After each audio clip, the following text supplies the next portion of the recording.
Garage মিস্ত্রির সাথে কোটিপতি মেয়েটি যা করল তা দেখে মানবতা কেঁদে উঠল। এটি দিল্লির একটি সত্য ঘটনা। দিল্লির শীতের সকালটা ধীরে ধীরে জেগে উঠছিল। আকাশে হালকা কুয়াশা ভাসছিল এবং রাস্তায় গাড়ি চলাচল শুরু হয়ে গিয়েছিল।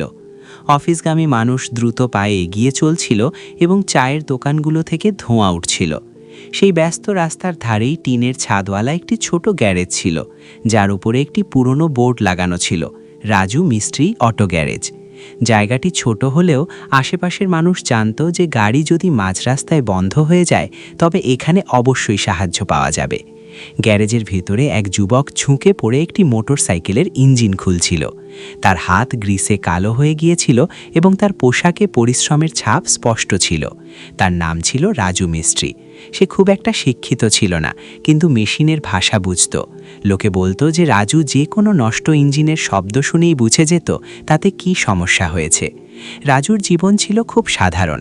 সে সকালে তাড়াতাড়ি উঠে তার বৃদ্ধা মা এবং ছোট ভাই মনোজের জন্য চা বানাতো। তারপর গ্যারেজ খুলতে চলে আসতো। কয়েক বছর আগে এক দুর্ঘটনায় তার বাবা মারা যান এবং তারপর থেকেই ঘরের সব দায়িত্ব তার কাঁধে চলে আসে। দশম শ্রেণীর পর সে পড়াশোনা ছেড়ে দিয়েছিল এবং এক পুরনো মেকানিকের কাছ থেকে কাজ শিখেছিল। ধীরে ধীরে পরিশ্রম আর সততার জোরে সেই ছোট গ্যারেজটি গড়ে তোলে। এটি বড় কোনো দোকান ছিল না, কিন্তু আশেপাশের মানুষ তাকে বিশ্বাস করত। অনেক গ্রাহক তো শুধু এই কারণেই গাড়ি এখানে আনতেন, কারণ তারা জানতেন রাজু প্রয়োজনের চেয়ে বেশি টাকা নেবে না। সেই সকালে রাজু বরাবরের মতো কাজে ব্যস্ত ছিল। সামনে রাখা মোটরসাইকেলের ইঞ্জিন খুলে সে মেঝেতে রেখেছিল এবং মনোযোগ দিয়ে ছোট ছোট পার্টসগুলো পরিষ্কার করছিল। পাশে একটি পুরনো রেডিও রাখা ছিল, যাতে মৃদু শব্দে পুরনো সিনেমার গান বাজছিল। হঠাৎ রাস্তায় একটি চকচকে কালো গাড়ি এসে ধীরে ধীরে গ্যারেজের সামনে থামল। গাড়িটি এত দামি ছিল যে আশেপাশের 2-3 জন লোক সাথে সাথে সেটির দিকে তাকাতে লাগল। দিল্লির সেই সাধারণ রাস্তায় এমন গাড়ি রোজ দেখা যেত না। গাড়ির দরজা খুলল এবং সেখান থেকে এক যুবতী বেরিয়ে এলো। তার পরনে ছিল হালকা রঙের কোট এবং হাতে ছিল দামি মোবাইল ফোন। তার হাঁটার ধরন দেখেই পরিষ্কার বোঝা যাচ্ছিল যে সে কোনো খুব ধনী পরিবারের মেয়ে। যুবতীটি গাড়ির বোনেট খোলার চেষ্টা করল, কিন্তু সে বুঝতে পারছিল না গাড়িতে সমস্যা কি হয়েছে। তার মুখে হালকা দুশ্চিন্তা দেখা যাচ্ছিল। সম্ভবত সে কোথাও যাওয়ার জন্য তাড়াহুড়োই ছিল এবং গাড়ি হঠাৎ বন্ধ হয়ে যাওয়ায় সে অস্থির হয়ে পড়েছিল। রাজু দূর থেকে এসব দেখছিল। সে কিছুক্ষণ চুপ করে থাকল, তারপর কাপড় দিয়ে হাত পরিষ্কার করে ধীরে ধীরে গাড়ির দিকে এগিয়ে গেল। তার স্বভাব ছিল যে যদি কারো গাড়ি রাস্তায় বন্ধ হয়ে যায় তবে সে নিজে থেকেই এগিয়ে গিয়ে সাহায্য করত। সে গাড়ির কাছে গিয়ে বিনীত কণ্ঠে বলল, ম্যাডাম, গাড়িতে কি কোনো সমস্যা হয়েছে? যুবতীটি কিছুটা অবাক হয়ে তার দিকে তাকালো। হয়তো সে আশা করেনি যে কেউ এভাবে নিজে থেকে এসে সাহায্যের প্রস্তাব দেবে। সে বলল, হ্যাঁ, হঠাৎ গাড়ি বন্ধ হয়ে গেছে আর আমি বুঝতে পারছি না কি হয়েছে। রাজু বোনেটের ভেতরে উকি দিয়ে ইঞ্জিনটি মন দিয়ে দেখল। সে কয়েক সেকেন্ড মেশিনের শব্দ এবং পাইপের অবস্থা দেখল। তারপর শান্ত গলায় বলল, সম্ভবত ফুয়েল লাইনে ছোট একটি সমস্যা আছে, আপনি বললে আমি ঠিক করে দিচ্ছি। যুবতীটি মাথা নেড়ে অনুমতি দিল। রাজু সাথে সাথে গ্যারেজ থেকে তার যন্ত্রপাতি নিয়ে এলো এবং ইঞ্জিনের ভেতরে কাজ করতে শুরু করল। তার হাত খুব দ্রুত এবং নিপুণভাবে চলছিল। কাজ দেখে পরিষ্কার বোঝা যাচ্ছিল যে সে তার কাজে দক্ষ। প্রায় 10 মিনিট ধরে সে ইঞ্জিনের ভেতর কিছু একটা ঠিক করল। তারপর বোনেট বন্ধ করে বলল, এবার একবার স্টার্ট করে দেখুন। যুবতীটি গাড়িতে বসে চাবি ঘোরালো। ইঞ্জিন সাথে সাথে স্টার্ট হয়ে গেল। গাড়ির শব্দ একদম স্বাভাবিক ছিল। তার মুখে স্বস্তির হাসি ফুটে উঠল। সে গাড়ি থেকে বাইরে এসে বলল, থ্যাংক ইউ, আপনি খুব দ্রুত ঠিক করে দিলেন। রাজু হালকা মাথা নাড়ল। তার কাছে এটি বড় কোনো ব্যাপার ছিল না, এটি তার প্রতিদিনের কাজ। যুবতীটি তার পার্স থেকে টাকা বের করার চেষ্টা করল, কিন্তু রাজু হাত তুলে মানা করে দিল। সে বলল, কোনো ব্যাপার না ম্যাডাম, ছোট সমস্যা ছিল। রাস্তায় কারো সাহায্য করতে পারলে ভালো লাগে। একথা শুনে যুবতীটি কিছুক্ষণ চুপ করে রইল। সে প্রথমবার ভালো করে সেই ছোট গ্যারেজটিকে দেখল, টিনের ছাদ দেখল এবং সেই লোকটিকে দেখল যার হাত গ্রিসে মাখামাখি ছিল, কিন্তু যে কোনো লোভ ছাড়াই তার সাহায্য করেছে। তারপর সে হালকা হাসির সাথে বলল, যাই হোক, আমার নাম আয়লা সিংহানিয়া। রাজু সহজ গলায় জবাব দিল, আর আমার নাম রাজু, লোকে আমাকে রাজু মিস্ত্রি বলে। দিল্লির ভিড় ঠাসা রাস্তায় সেই সকালে সম্পূর্ণ আলাদা 2 জগতের মানুষ সামনাসামনি দাঁড়িয়েছিল। একদিকে কোটি টাকার জগতের এক মেয়ে, আর অন্যদিকে কঠোর পরিশ্রমে বেঁচে থাকা এক সাধারণ গ্যারেজ মিস্ত্রি। রাস্তার সকালের ব্যস্ততা তখন আরও বেড়ে গিয়েছিল। সূর্য কিছুটা উপরে উঠে এসেছিল এবং ট্রাফিক ক্রমাগত বাড়ছিল। রাজু মিস্ত্রি আবার তার গ্যারেজের ভেতরে ফিরে কাজে লেগে পড়ল। তার কাছে কারো গাড়ি ঠিক করা এবং পরের কাজে ব্যস্ত হওয়া ছিল একদম স্বাভাবিক। কিন্তু সেদিন একটি ছোট বিষয় আলাদা ছিল। আয়রা সিংঘানিয়ার গাড়ি তখনও গ্যারেজের সামনে দাঁড়িয়েছিল এবং সে নিজেও যাওয়ার জন্য কোনো তাড়া দেখাচ্ছিল না। আয়রা কিছুক্ষণ নিজের গাড়ির পাশে দাঁড়িয়ে রইল। সে ধীরে ধীরে তার দৃষ্টি সেই ছোট গ্যারেজটির উপর ঘোরালো। টিনের ছাদ, দেয়ালে লাগানো পুরনো পোস্টার, মাটিতে পড়ে থাকা যন্ত্রপাতি এবং মাঝখানে ঝুঁকে থাকা রাজু, এসবই তার জগৎ থেকে সম্পূর্ণ আলাদা ছিল। সে হয়তো প্রথমবার এত কাছ থেকে কোনো পরিশ্রমী মানুষের জীবন দেখছিল। রাজু তখন একটি পুরনো স্কুটারের টায়ার খুলছিল। তার হাত দ্রুত চলছিল এবং মুখে পূর্ণ একাগ্রতা ছিল। তার হয়তো খেয়ালও ছিল না যে আয়রা তখনও তাকে দেখছে। কিছুক্ষণ পর আয়রা ধীরে ধীরে গ্যারেজের ভেতরে চলে এলো। তার পায়ের শব্দ শুনে রাজু মাথা তুলল এবং কিছুটা অবাক হয়ে জিজ্ঞেস করল, ম্যাডাম, গাড়ি কি আবার বন্ধ হয়ে গেছে? আয়রা হালকা হেসে বলল, না, গাড়ি একদম ঠিক আছে। আমি শুধু দেখছিলাম আপনি কতটা কাজ করেন। রাজু হালকা হেসে জবাব দিল, কাজ তো করতেই হবে ম্যাডাম, দিল্লিতে কঠোর পরিশ্রম ছাড়া দিন চলে না। তার কথাগুলো খুব সাধারণ ছিল, কিন্তু তাতে জীবনের চরম সত্য লুকিয়েছিল। আয়রা চারদিকে তাকালো। গ্যারেজটি ছোট হলেও সবকিছু নিজের নিজের জায়গায় রাখা ছিল। দেয়ালে ভগবানের ছবি লাগানো ছিল এবং তার সামনে ধূপকাঠি জ্বলছিল। এক কোণায় ছোট স্টোভ রাখা ছিল, যাতে হয়তো সকালে চা বানানো হয়েছে। তখনই এক বৃদ্ধ লোক তার পুরনো মোটরসাইকেল নিয়ে গ্যারেজের সামনে এসে থামলেন। তার মুখে উদ্বেগের ছাপ ছিল। তিনি ডাক দিলেন, রাজু বাবা, একটু দেখে দে তো, বাইকটা মাঝ রাস্তায় বন্ধ হয়ে গেল। রাবি সাফির সাথে তার কাছে গিয়ে ইঞ্জিন দেখতে লাগল। সে কয়েক মিনিট মেশিনটি মনোযোগ দিয়ে দেখল এবং একটি ছোট পাইপ ঠিক করে দিয়ে বলল, চাচা, চিন্তা করবেন না, এখনই ঠিক হয়ে যাবে। প্রায় 10 মিনিট পর বাইকটি আবার স্টার্ট হয়ে গেল।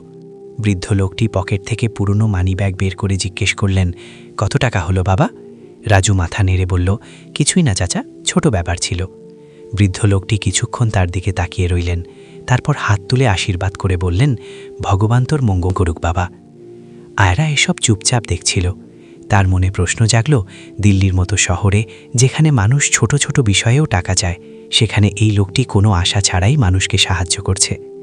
কিছুক্ষণ পর সে ধীরে ধীরে জিজ্ঞেস করল, আপনি কি প্রতিবারই এভাবে টাকা না নিয়ে সাহায্য করেন?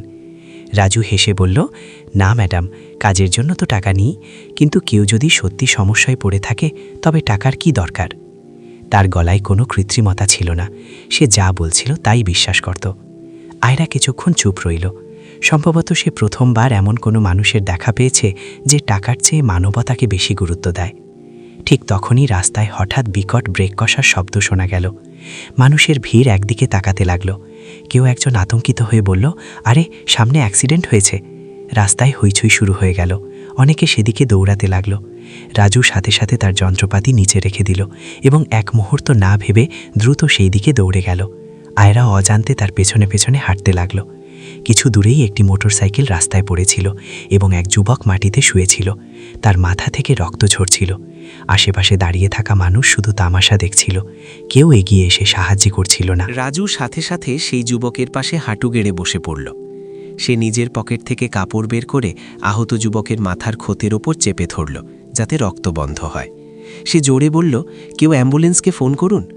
কিন্তু ভিড়ের মধ্যে অনেকে শুধু মোবাইল বের করে ভিডিও বানাচ্ছিল। এটি দেখে আয়রার মুখে অবাক আর দুঃখের ছাপ দেখা গেল। রাজু আহত যুবকের নাড়ি দেখল এবং সাথে সাথে বলল, একে তক্ষুনি হাসপাতালে নিয়ে যেতে হবে। তখনই আয়রা দ্রুত বলল, আমার গাড়ি, আমরা এখনই একে হাসপাতালে নিয়ে যেতে পারি। রাজু তার দিকে তাকালো এবং দেরি না করে মাথা নাড়ল। পরের মুহূর্তেই দুজনে মিলে আহত যুবককে সাবধানে তুলে গাড়ির পেছনের সিটে শুইয়ে দিল। আয়রা সাথে সাথে গাড়ি স্টার্ট করল এবং হাসপাতালের দিকে গাড়ি ছোটালো। দিল্লির ভিড় রাস্তায় গাড়িটি দ্রুত এগোতে লাগল। সেই সময় আয়রার মনে শুধু একটাই কথা ছিল, যে কোনোভাবে ওই আহত যুবককে দ্রুত হাসপাতালে পৌঁছাতে হবে। পেছনের সিটে রাজু মিস্ত্রি সেই যুবকের মাথা ধরে বসেছ, যাতে লজ্জায় দেশি ঝাঁকুনি না লাগে। সে বারবার যুবকের নাড়ি দেখছিল এবং শান্ত গলায় তাকে আশ্বস্ত করছিল।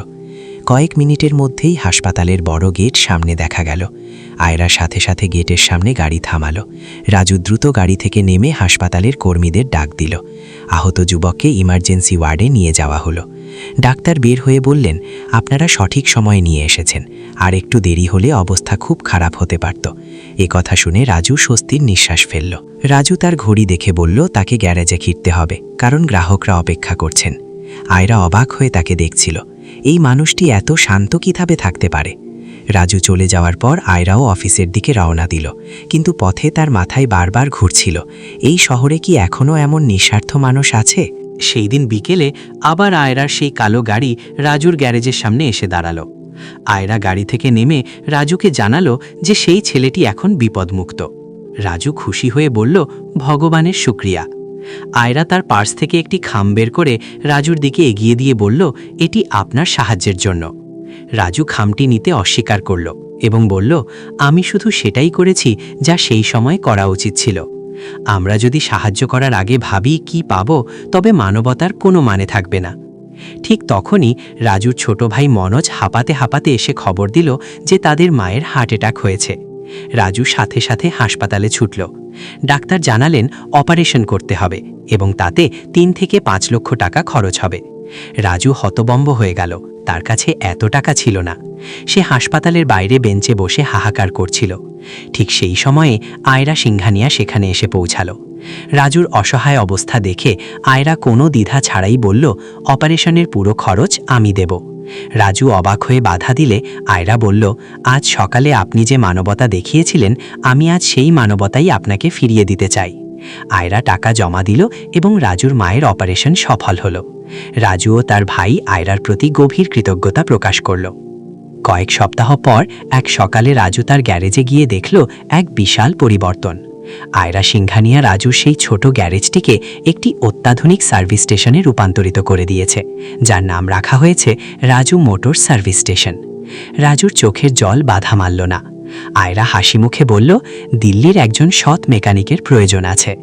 সেদিন উপস্থিত সবাই অনুভব করল যে টাকা পয়সা মানুষকে বড় বানায় না, বরং মানবতা যখন হৃদয় থেকে বেরিয়ে আসে, তখন তা একজন সাধারণ গ্যারেজ মিস্ত্রিকেও এত বড় বানিয়ে দেয় যে কোটিপতি মানুষও তার সামনে সম্মানে দাঁড়িয়ে থাকে।